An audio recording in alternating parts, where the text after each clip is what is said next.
வேறு ஒன்று very simple. So நான் சொன்ன மாதிரி அந்த வளநாட்டு மலை கிடக்கு பாருங்கள், அது வடக்கத்துக்கு கிடக்கு. அதே அமைப்பில் தான் இந்த இடத்துல நீரோட்டங்கிறதுக்கு பாறை அமைப்பும் கிடக்கும். நம்ம அதனால் கிழக்கு மேற்க ஸ்கேன் பண்ணுறோம். அது வடகிழக்கு முழக்க ஒரே காரணம். இதே இது மேலக்குளம் ரோடுன்னா கிழக்கு மேற்கு கிடக்கும் பாறை. அப்போ நம்ம வடக்கத்துக்கு ஸ்கேன் பண்ணணும். ஒவ்வொரு இடமும் ஒவ்வொரு விதமாக இருக்கும். பேட்டை ஒரு விதமாக இருக்கும், இது ஒவ்வொரு ஏரியாவும் ஒவ்வொரு விதமாக இருக்கும். அதுக்கேற்ற மாதிரி ஸ்கேன் பண்ணணும். எல்லாருமே இது சேர்ந்து சக்ஸஸ் தான். அந்த சொன்னபடி தான். அதாவது 100க்கு 100 சக்ஸஸ்ங்கிறது எங்கேயும் கிடையாது. நம்ம மனிதன் தானே, விஞ்ஞானம் ஃபெயிலியர் ஆகாது.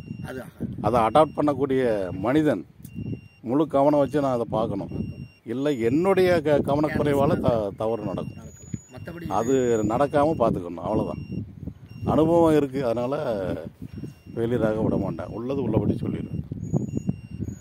இந்த ஏரியாவில் நீரோட்டங்கிறது, ஆமாம் நீரோட்டங்கிறது அந்த சொன்னோம்ல, அந்த தோட்டம் இருக்கு இல்லையா, அது நான் தான் பார்த்து கொடுத்தேன். அது ஃபுல்லாக சீனிக்கல் சரம், சீனிக்கல் பாறை. அந்த சரம் அப்படியே வடக்கு பார்த்த நம்ம வேலி, பானு நகர் வேலியை ஒட்டி அப்படியே போகும். இங்கிட்ட கொஞ்சம் காட்டுறதுக்கு வரும். 150 அடிக்குள்ள சரியான தண்ணி வரும், போரே போட முடியாது. ஆமாம், இங்கிட்டு போக போக கோரி பாறை வந்துடும், தண்ணி இல்லாத பாறை வந்துடும். நம்ம இந்த நீங்கள் போர் போட்டிருக்கீங்க இல்லையா, அது கோரி பாறை தான். 25-30 அடியில் லேசாக நவம்பர் மாதம் போட்டனால வந்துருக்கு. இந்த மாதிரி சீசனாக கீழே போயிடுச்சு, அதான் வித்தியாசம். ஸோ சீனிக்கல் பாறைங்கிறது இந்த மேலே கிடக்கு பாருங்கள். ஆமாம், அது வந்து பூமிக்கு கீழே 125-150 அடி வரைக்கும் அந்த தோட்டத்தில் இருக்குது. அவர் சும்மா இடம் கிடக்கும்போது வந்து பார்த்து கொடுத்தது, நல்ல ஈல்டு. அதனால் இப்போ பாருங்கள் எவ்வளோ மரமாக்கிட்டாரு பாருங்கள். அது ரொம்ப வருஷம் ஆச்சு. ஆமாம், அந்த வீட்டுக்காரர் தான் சொன்னார், வந்து ஒரு இல்லையா, அங்கேயும் பார்த்துருப்பாரு, இங்கே உள்ளேயும் பானு நகருக்குள்ளேயும் பார்த்துருக்கேன். அப்படியா, பானு நகருக்குள்ளேயும் நிறைய பேர் பார்த்துருக்கேன். ஆடு வச்சுட்டு வருவார். அவர்கிட்ட கேட்கும்போது அவர் சொன்னார், நீங்கள் வந்து கொஞ்சம், ஏன்னா அன்றைக்கி தான் கொத்தனார் வேலை பார்க்கும்போது இந்த தண்ணி நமக்கு பத்தாதுல கட்டதுக்கு தண்ணி அடிக்கணும் மேலே. இவர் சொல்லிட்டாரு, கான்ட்ராக்டர் நம்ம இன்னொரு போர் போடுறோம் அப்படின்னா. பூமிக்கெல்லாம் என்ன இருக்குதுன்னு தரவை ஸ்டடி பண்ணிட்டு நமக்கு, நான் இன்னும் பெரிய மாஸ்டர்னு நான் சொல்ல வரல, ஸ்டில் ஸ்டடிங். நான் இன்னும் படிச்சுக்கிட்டு தான் இருக்கேன்.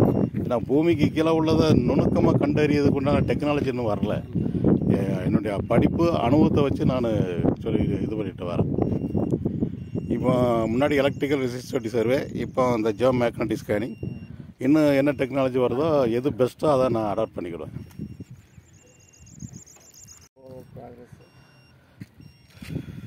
இது பர்கிட் மாநகரம் பக்கத்தில் உள்ள நகர். இது என்ன நகர் பேர்?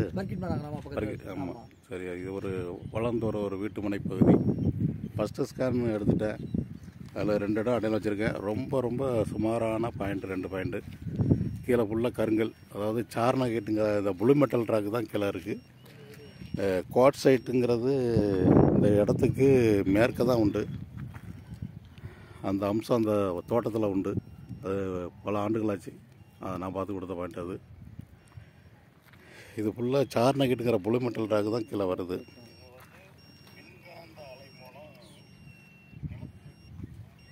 இது இங்கே 2வது ஸ்கேன் நடக்கு.